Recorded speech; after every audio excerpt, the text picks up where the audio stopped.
Good morning, my friends. Good morning, my students. Good morning, everyone. I hope that you can hear me and see me. I am, as you can see, I am in a completely different environment. I am in Weba. So I arrived last week on Friday. I can't remember when. On Wednesday, I think.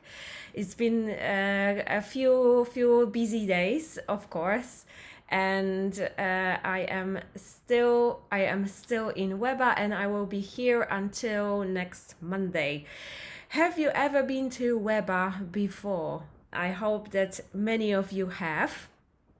If you have been to Weba, let me know, and I hope that you had a good time if you have been here. If you haven't been here before, I really recommend it for you because it is a very pleasant, very nice town.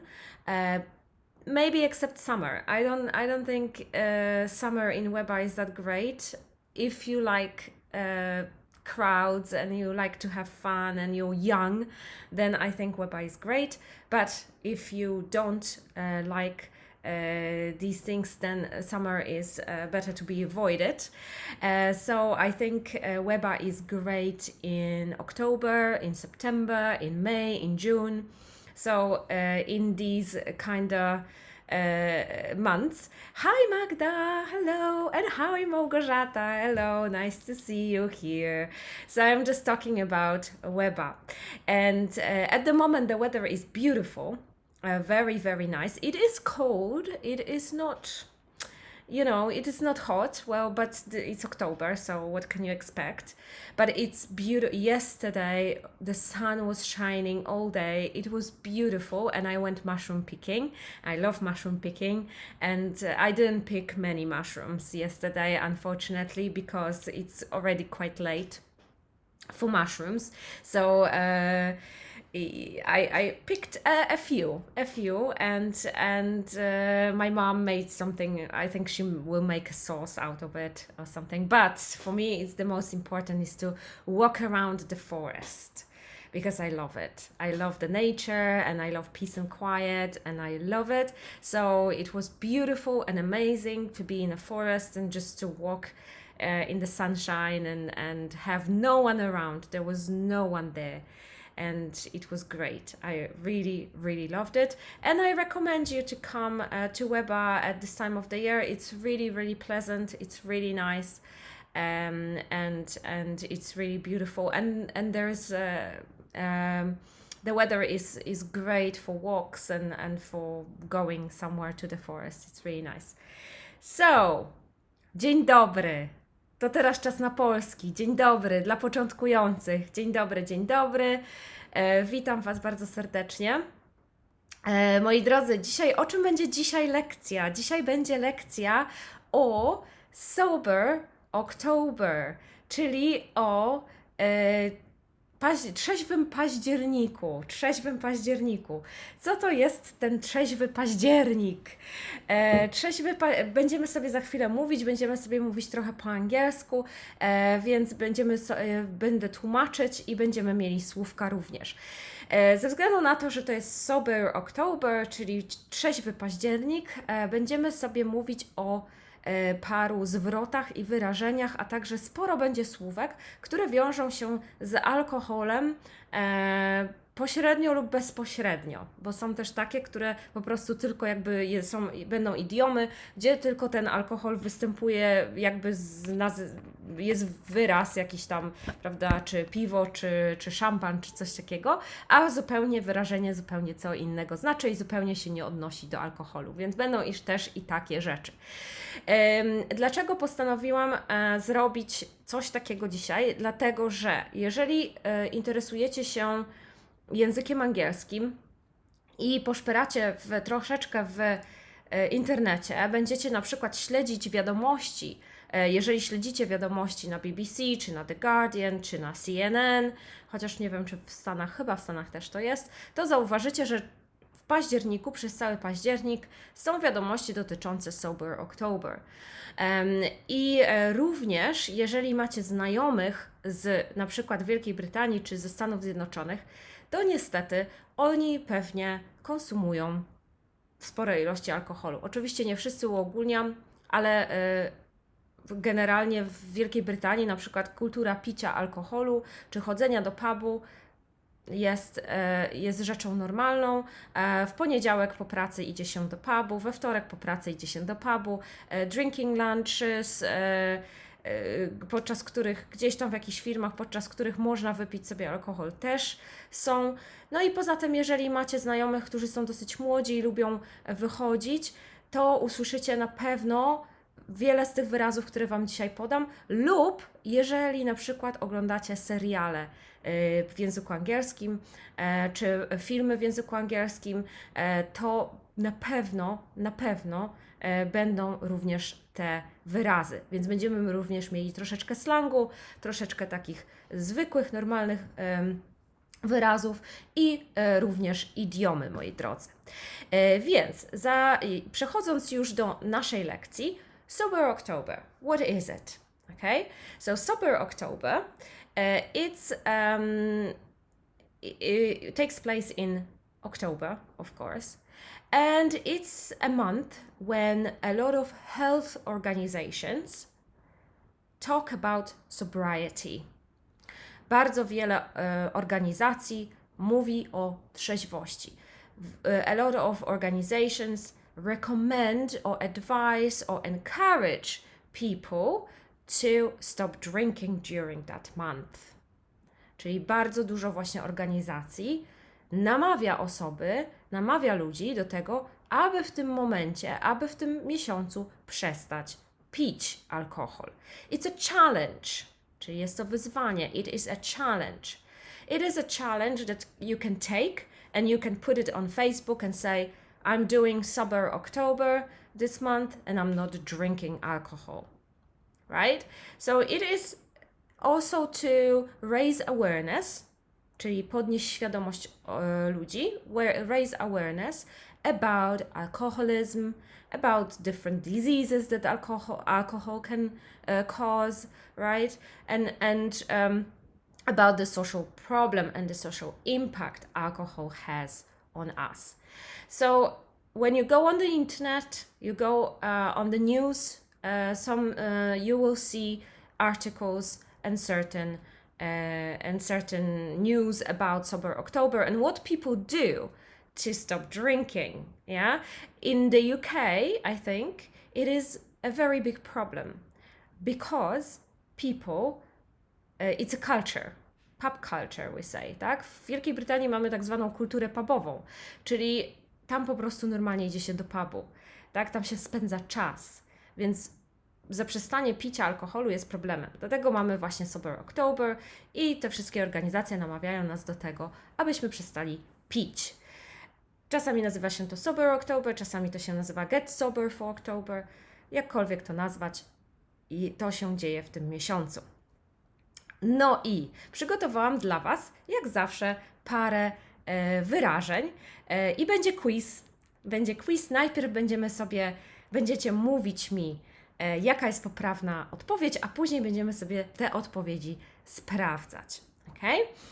Alright, więc first word, ok? So, sober. A person who thinks clearly. B, a person who hasn't drunk anything. And C, a person who hasn't drunk alcohol. Okay?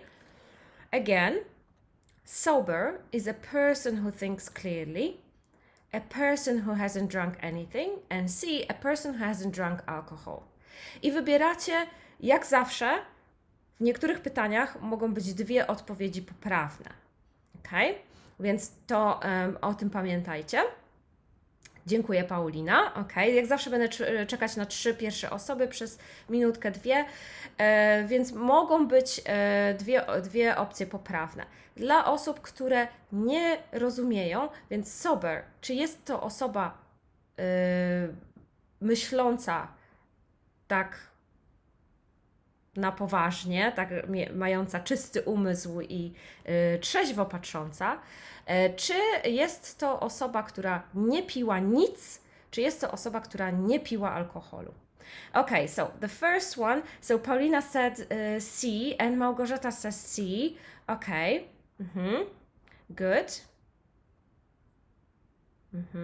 And Alexa, great job. Okay, good.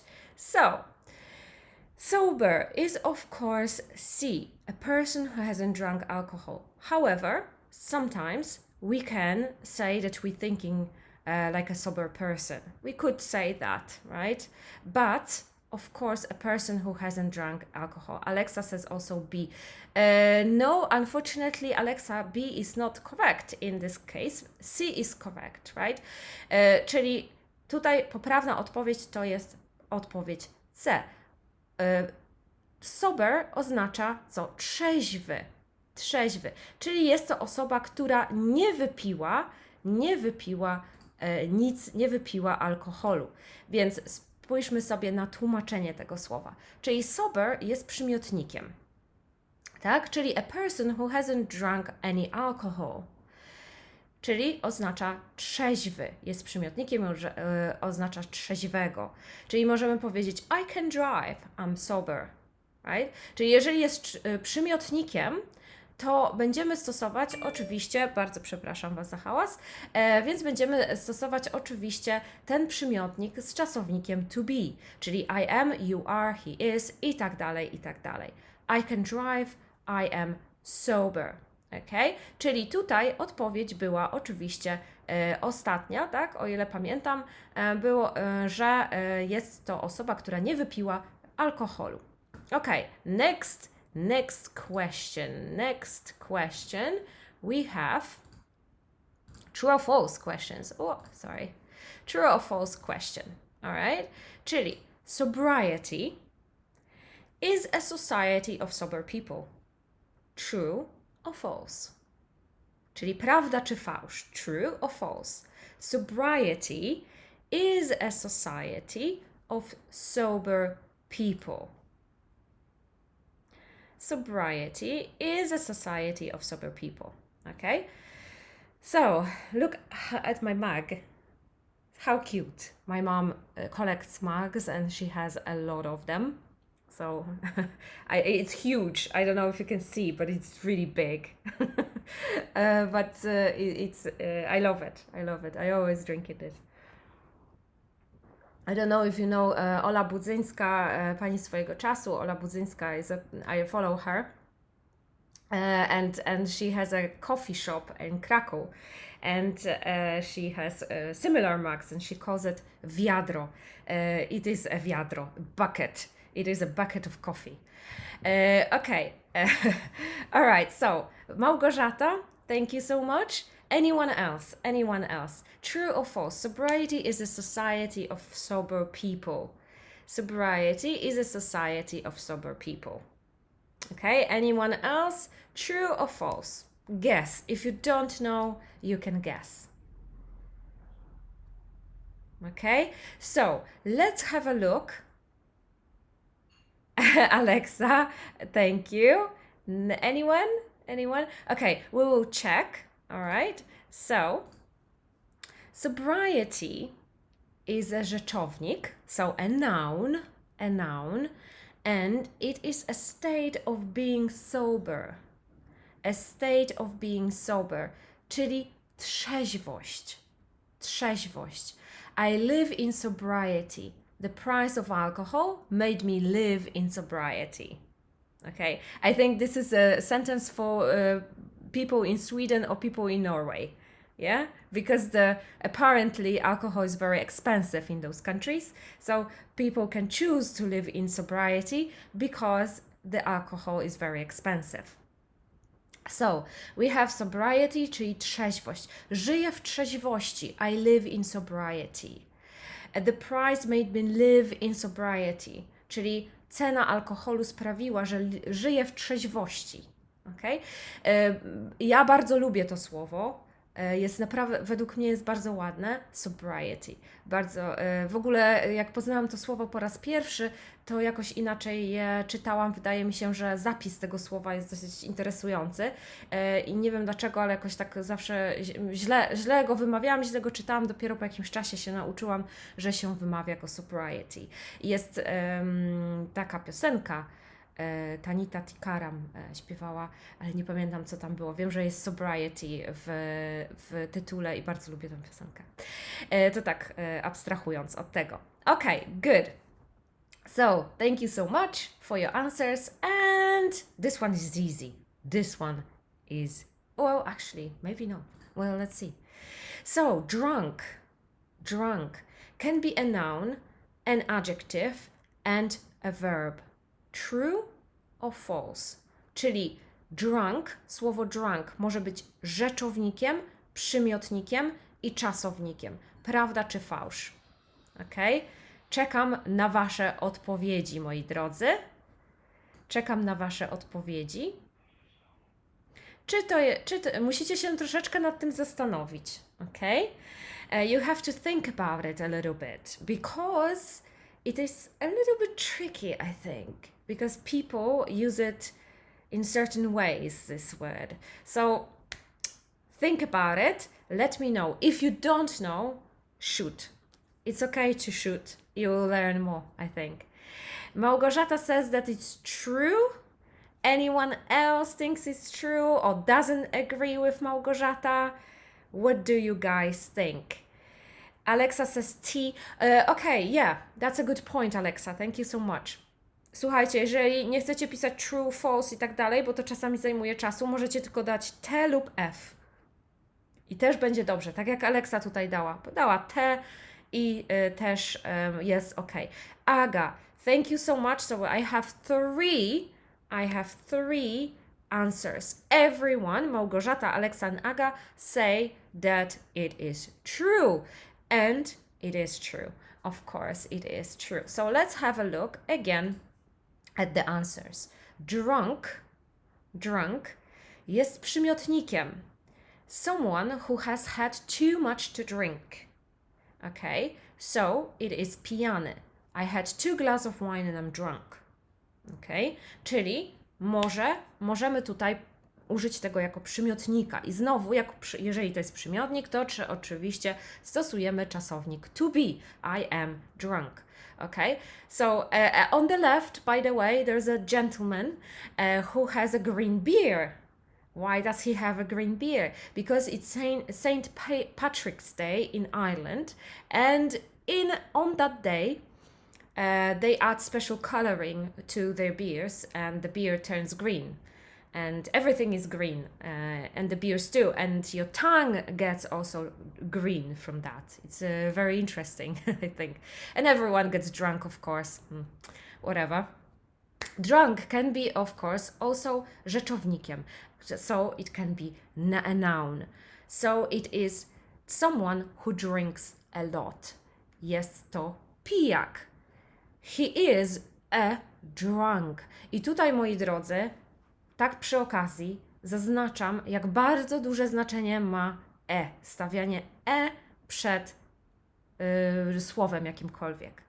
Bo zobaczcie, jeżeli tego by nie było w tym zdaniu, które macie tu, tak, macie je na końcu, to gdyby tego nie było, to byśmy mieli zdanie, które znaczy troszeczkę co innego. On jest pijany, a nie on jest pijakiem.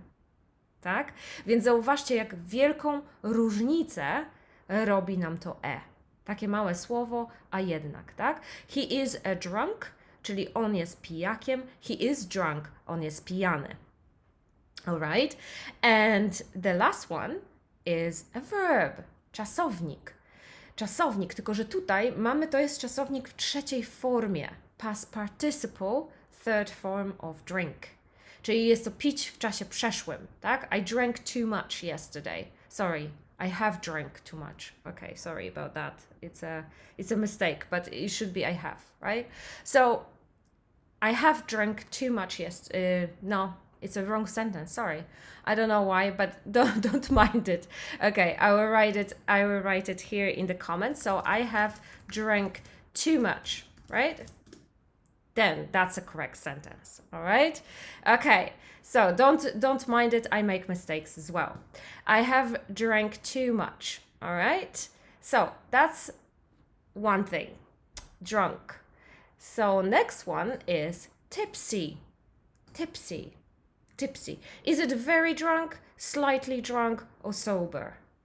Okay? Czyli bardzo pijany, trochę pijany, czy trzeźwy. Tipsy. A, B, or C. Very drunk, slightly drunk, or sober? Okay?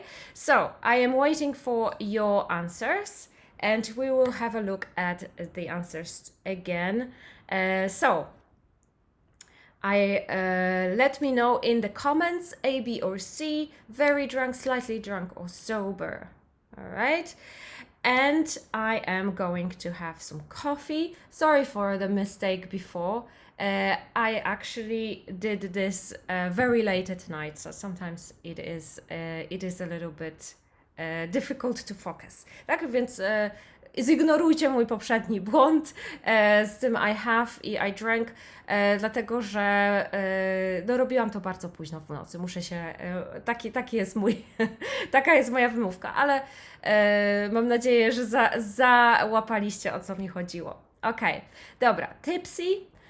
Już widzę B, everyone says it's B. So let's have a look at the answer. And of course, you are right. Jest to przymiotnik, tak? A person who has had a bit to drink and is slightly drunk. Czyli lekko podpity, tak? I had a glass of wine and I'm a bit tipsy. Tipsy. Tipsy jest bardzo, bardzo popularnym słowem, takim, którego się używa w codziennej konwersacji, w tym jak opowiadacie na przykład jakąś historię, można też powiedzieć, można też użyć, można użyć do opowiadania o tym, co robiliście na imprezie zeszłej nocy. W każdym razie jest to dosyć popularne słowo. Ja dopiero się nauczyłam tego słowa w Wielkiej Brytanii, bo oczywiście w książkach takich słów nie ma, więc dopiero tam tak naprawdę nauczyłam się tego słowa i za chwilę Wam też pokażę kolejne słowo, którego również się nauczyłam w Wielkiej Brytanii, okay? So, next one is hammered. So, slightly drunk, sober or very drunk. Okay, hammered. Slightly drunk, sober or very drunk. Okay, I think I chose this subject today because my students got some materials from me this month I think it was, or at the end of last month, I can't remember. So it was about Sober October, and I thought, well, it's actually a useful subject, to be honest, right? Especially that if you like to watch movies, if you like to watch TV shows and stuff like that, these words appear there, and it's good to know them. Okay, so you say, oh, see, and you, of course, right. Okay, so hammered is, of course, a person that is very drunk. Okay, czyli hammered jest przymiotnikiem. A person who is very drunk. Bardzo pijany, upity, narąbany, bardziej, tak? To nawet bym, chyba, to jest najlepsze tłumaczenie tego słowa. Narąbany, tak? Czyli taki naprawdę bardzo, no, bo to jest potoczne słowo przede wszystkim, bo formalnie moglibyśmy powiedzieć I am very drunk, he was very drunk, tak? Natomiast hammered jest takim dosyć słangowym powiedzeniem, potocznym powiedzeniem i przetłumaczylibyśmy pewnie na nasz polski jako narąbany. I was so hammered last night, I can't remember anything. Alright? Czyli znowu, jeżeli jest przymiotnik, to pamiętajmy o tym, że tutaj musi być to be. No i oczywiście, jeżeli mówimy o zeszłej nocy, to mówimy was lub were. Okay, hammered. I to słowo też się powtarza w bardzo wielu, szczególnie brytyjskich serialach, brytyjskich filmach i tak dalej, i tak dalej. Tu ktoś się śmieje, dał mi śmieszną buźkę, no ale no tak jest, no co, życie, tak, życie. Okej, dobra. Next one. Next one is hangovered. Czy hangovered to rzeczownik, a noun,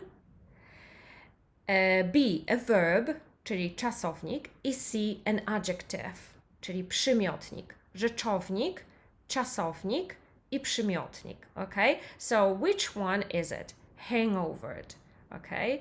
So,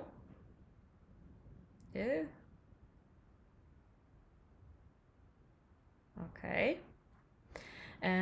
What is Paulina saying? Yesterday I watched a documentary, everything about alcohol on Netflix, and I saw all these words exactly there. That's why I know them. Oh, wow! How cool! That's great. Thank you so much. I need to write it down because that's also something.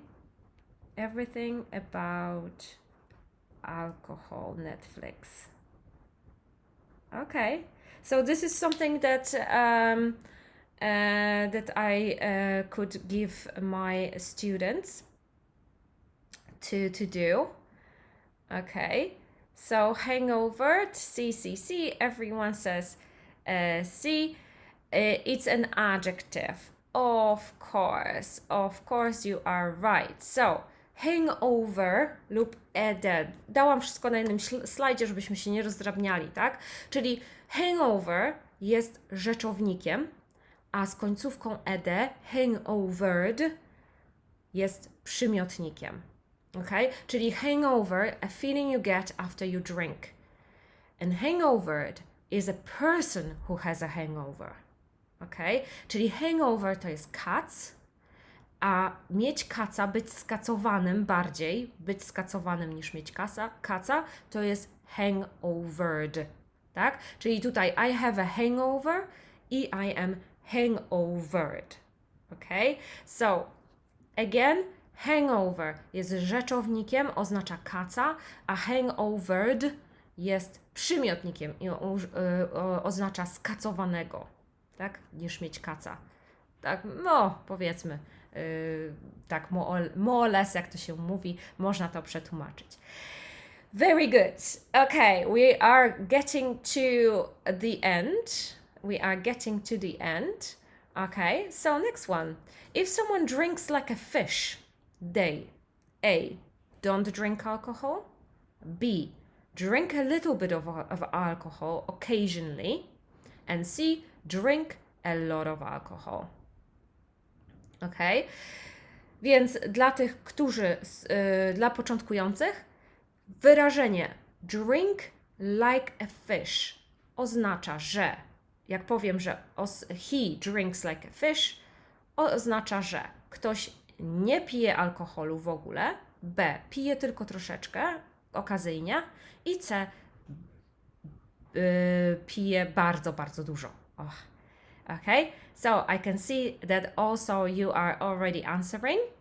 Should we check it? I think we should check it. Okay, so A, B, or C, last chance. Okay, so let's have a look at the answer. Drink like a fish. If someone drinks like a fish, they drink a lot. So you were right. Alexa, Paulina, and Małgorzata. Very good. Pić bardzo dużo. I don't go out with him. He drinks like a fish and gets me drunk every time. All right, Grzegorz, thank you so much. Okay, so jest to oczywiście idiom, pić jak ryba, nie? I pić bardzo, to oznacza, że pić bardzo dużo. Ja bym, jakbym nie znała angielskiego, nie znała tego wyrażenia, to bym się troszeczkę zastanowiła, bo przecież ryba nie pije, tak? Wody. Jest w wodzie, ale jej nie pije. Więc nie wiem, tak bym do tego podeszła. Myślałam, że będzie podchwytliwe, ale widzę, że wiecie. Czyli jeżeli ktoś pije jak ryba, tak? To pije bardzo, bardzo dużo alkoholu. So I don't go out with him. He drinks like a fish and gets me drunk every time. All right. Good job, everyone. Okay, this one is nice. I like this one. Hold on. Okay. A hair of the dog. A hair of the dog is a drink that gets you drunk, a final drink at a pub, and C, a drink you drink when you are hangovered. A hair of the dog is a drink that gets you drunk, a final drink at a pub, and C, a drink you drink when you are hangovered. Okay? Czyli hair of the dog to ten ostatni taki drink, który sprawia, że się upijasz, ostatni drink w pubie, czy drink, który pijesz, kiedy masz kaca. Okay, a final drink at the pub. It's a very interesting one, I think. All right, so a drink that you drink, a final drink at a pub. In England, pubs are opened, well, before pandemic, of course. So the pubs are open until 12, and before they close down, they ring a bell, right, 3 times.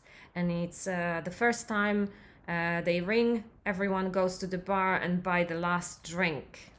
All right, and this is the last final drink. They say final drink, blah blah blah, and they ring the bell once, and after like 5 minutes, the second time, and the third time, and the third time, the pub is closed. Interesting thing. Okay, so you say C. Paulina says no idea. All right, I think this one will be. I think this one will be interesting. Okay, so. A hair of the dog is a drink you have the next day after you get drunk to feel better. In Polish, we say clean. I am so hangover, let's get a beer. It is usually my hair of the dog. Okay? Czyli a hair of the dog to jest tak zwany clean nasz, czyli ten drink, który pijesz na drugi dzień, jak masz dużego kaca, na drugi dzień pijesz piwo albo jakieś inne, żeby się poczuć lepiej. I interesująca rzecz, bo to wyrażenie również poznałam dosyć późno i też poznałam je w Wielkiej Brytanii, w Anglii. I zawsze mnie zastanawiało, dlaczego się tak mówi, ale w sumie nigdy nie sprawdzałam. Ostatnio sprawdziłam, dlaczego się mówi hair of the dog. I bardzo ciekawostka taka, że kiedyś wierzono, że jeżeli ugryziecie pies, to żeby zapobiec wściekliźnie, bierze się włos tego psa, który cię ugryzł i przykłada się do rany. Więc stąd wziął się the hair of the dog. Okay? Więc taka ciekawostka. A hair of the dog, czyli to jest nasz clean i to jest oczywiście, traktuje się całe to wyrażenie jako rzeczownik, tak? Czyli I will have a hair of the dog. Okay? This is my hair of the dog. I tak dalej, i tak dalej. Okay? Fajne, nie? Mi się takie ciekawostki podobają bardzo. Okay. And the last one. This is the last one. Okay? If someone has a champagne taste on a beer budget, they buy a Chanel bag because they can afford it, don't spend money at all, and they buy a Chanel bag but they can't afford it. Okay? So, what does a person do if they have a champagne taste on a beer budget? Okay? On a budget, to od razu zaznaczę, będę czekać na Wasze odpowiedzi. On a budget oznacza na budżecie, tak? Czyli można też powiedzieć I'm on a budget. Jeżeli oszczędzacie pieniądze na przykład, to nie musicie powiedzieć I'm saving money, I can't go out, I can't buy things. You can say I'm on a budget. All right. So Paulina says interesting about the hair of the dog. Yeah. Paulina A. Okay, we'll check in a moment. So what do you think? Think about it. It's kind of logical, I would say. I think it's you can think about it, you can imagine it, what that person would do. All right. So any other ideas? Paulina says A or C. Okay. A or C. Okay. So there is a you're on a good track for sure, Paulina. Małgorzata says C. Okay. Anyone else? We'll see. Okay. So let's have a look at the answer. All right. I think this one is very interesting. So champagne taste on a beer budget. it means that if someone has a champagne taste on a beer budget, they have expensive taste but not money. Okay? Czyli lubić drogie rzeczy, ale nie mieć na to pieniędzy. Czyli she loves Chanel, she has a champagne taste on a beer budget. Right? So sometimes you can say that someone buys expensive things but has no money for it, or they can just like expensive things and dream that they will have money one day to be able to afford all that, right? I think it's a very nice expression, and really kind of useful nowadays, especially. I think a lot of people spend money, but they don't have it. So, sometimes it is. Grzegorz says C. You are right. Yes, it is C. Champagne taste on a beer budget oznacza osobę, która nie ma pieniędzy, a lubi kupować lub lubi drogie rzeczy. Przeważnie lubi drogie rzeczy, tak? Czyli ten champagne taste, czyli gust, szampanowy gust, nie wiem jak to przetłumaczyć, na budżecie piwnym, na piwnym budżecie, tak? Czyli może sobie, czyli taka osoba generalnie mogłaby sobie pozwolić na kupno piwa, ale już szampana takiego prawdziwego, mówię o szampanie prawdziwym, to już nie za bardzo. Okay? Alright, good. I think you learned a lot today. What do you think? I think you learned a lot. Some of them I think were kind of easy and you knew them, and I hope that you learned a thing or two today. Okay, from today. Do you have any questions? Czy macie jakieś pytania co do naszej lekcji, co do naszego tego, co mieliśmy dzisiaj? Czy macie coś, chcielibyście coś dodać? I widzę serduszko. Właśnie, chciałam Was poprosić, że jeżeli podobała Wam się ta lekcja, jeżeli chcecie takich lekcji więcej, dajcie serduszko. Też chciałabym Was poprosić o pomysły. Czy macie jakieś pomysły co do tematów naszych spotkań? Ja zawsze je wymyślam, opieram je przeważnie na tym, co mi dajecie w grupie Angielska konwersacja, o co się pytacie, jakie rzeczy się pojawiają, też przeważnie biorę też z tego, co się dzieje naokoło nas, czyli w tym miesiącu jest Sober October. Thank you for all the hearts. You awesome, thank you.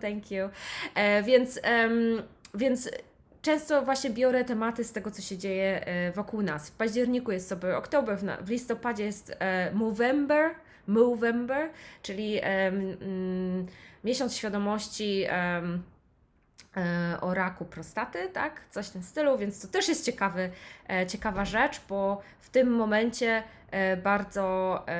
w tym miesiącu bardzo dużo mężczyzn zapuszcza brody i wąsy. Słuchajcie, jak tutaj są, Grzegorz, wiem, że tutaj jesteś, albo jacyś inni panowie, to może się podejmiecie takiego wyzwania. No, przez cały miesiąc się zapuszcza zarost na twarzy, więc może sobie też zrobimy. Później jest Święto Zmarłych, które też ma jakieś tam rzeczy, które moglibyśmy tutaj przedyskutować. Natomiast jeżeli Wy chcielibyście coś, to bardzo zapraszam do tego.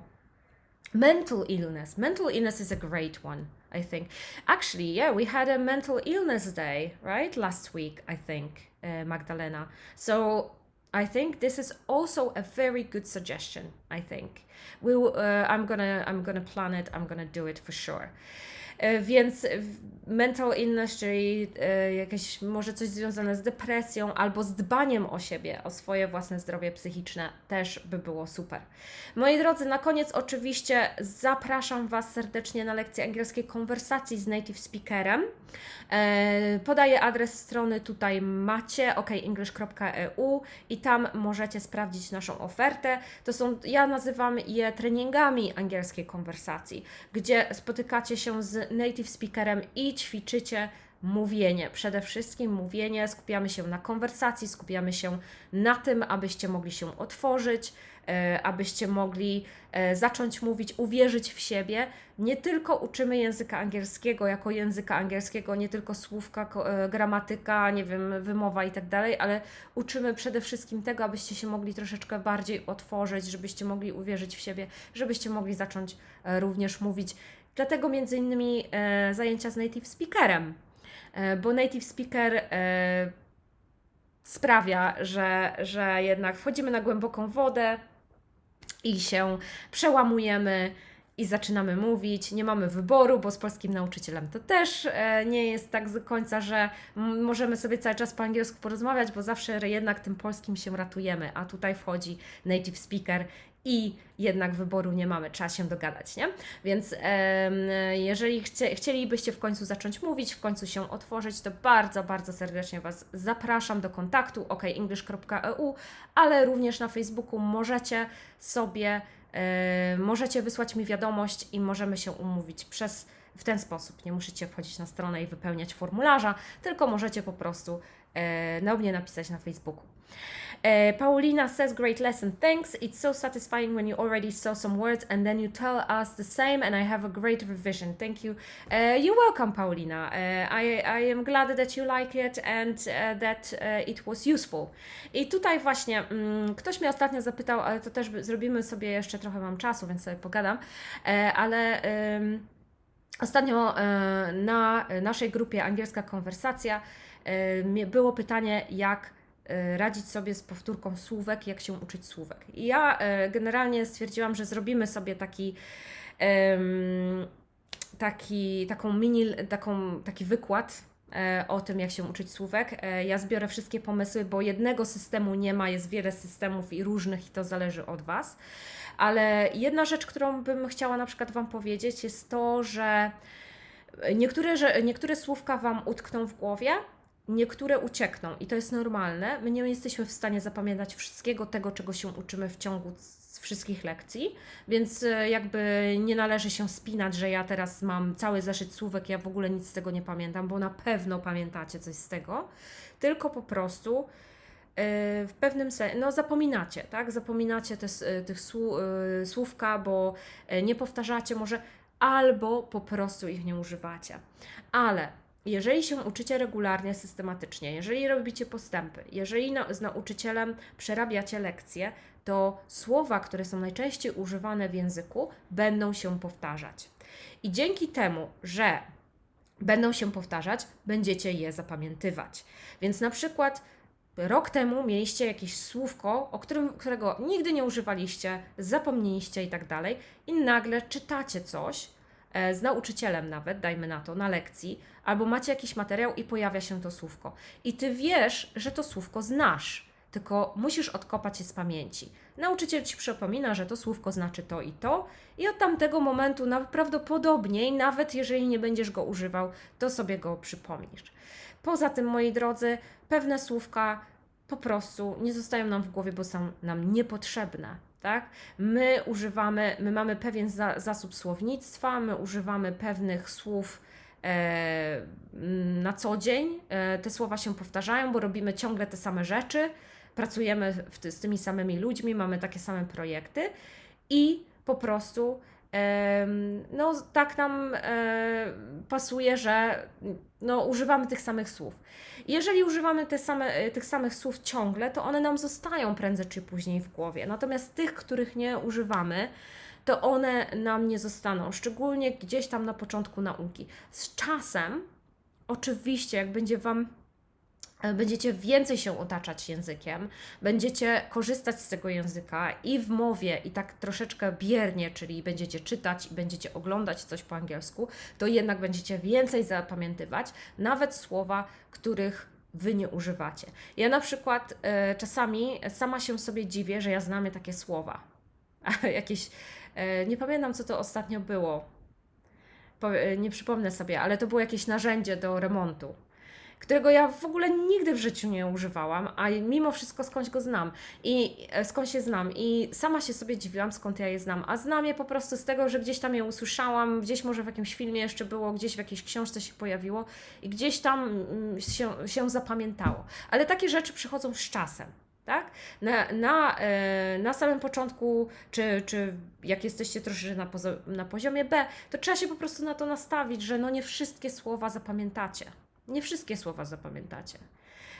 Więc nie trzeba się z tym, no chyba, że się uczycie na egzamin, no to będziecie musieli wiedzieć, jakie słowa musicie znać, żeby ten egzamin zdać. Natomiast w życiu codziennym komunikujemy się w taki, a nie inny sposób, używamy takich, a nie innych słów i mamy taki, a nie inny również sposób komunikacji z innymi. Więc jedne słowa przychodzą łatwiej, inne trudniej, ale z czasem one się będą powiększać, z czasem też Wasza wiedza i Wasze przyzwyczajenie do języka się będzie powiększało, więc będziecie w stanie na pewno o wiele więcej sobie i częściej przyswajać nowych słów.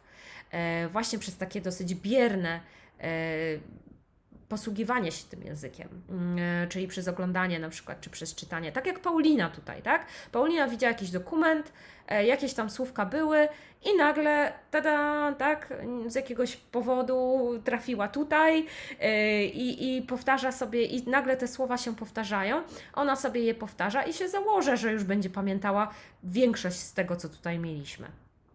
Także to tak mniej więcej w ten sposób działa. Ale oczywiście to ja tak w skrócie trochę mówię, no bo jednak słówka trzeba powtarzać i trzeba do nich wracać i trzeba się ich uczyć. I te sposoby powtarzania, powtórek, przerabiania słówek, no jest ich trochę, więc wydaje, że lepiej zostawić ten temat na przyszłość i zrobić sobie taką nasze spotkanie jedno na śniadaniowe właśnie o nauce słówek. Tak sobie myślałam, że przerobię też, pooglądam trochę też ekspertów od nauki języków, nie od nauki tylko języka angielskiego, ale też różnych innych ekspertów, od poliglotów na przykład, jak się poligloci uczą języków i te wszystkie razem je zbiorę do kupy i powiem Wam, jakie są sposoby tego, jak to wygląda i Wy może będziecie mogli sobie wybrać taki sposób, bo tych sposobów jest naprawdę bardzo wiele. I tak naprawdę no, nie ma jednego dobrego sposobu na naukę słówek i każdy sobie musi wybrać swój i po prostu się go trzymać przez jakiś czas, tak? Bo to nie jest tak, że jest jeden jakiś tam sposób i wszyscy go powinni stosować, bo to jest najlepszy sposób. Uważam, że dla każdego co innego i tak jak Wam pasuje i tak jak się uczycie w taki sposób, że widzicie efekty na przykład, że widzicie, że to się, że zapamiętujecie słówka i tak dalej, to na pewno jest to najlepszy dla Was sposób. Dobrze, moi drodzy, jeżeli nie ma pytań i nie ma żadnych innych tutaj komentarzy i tak dalej, więc będę powoli kończyć. Jak zawsze chciałabym nie tylko Wam podziękować, ale też jeszcze do tego poprosić o to, że jeżeli Wam się to podobało, jeżeli podobał się Wam live, to podzielcie się tym u siebie na Facebooku, bo to zawsze pomaga mi również dotrzeć do innych osób, które też chcą się uczyć języka angielskiego. Więc moi drodzy, będziemy powoli kończyć. Dziękuję Wam bardzo, bardzo, bardzo serdecznie. Było mi bardzo, bardzo miło Was tutaj gościć i zobaczymy się oczywiście, jak zawsze, w poniedziałek za tydzień o tej samej porze. Na razie, trzymajcie się, pa pa! See you later!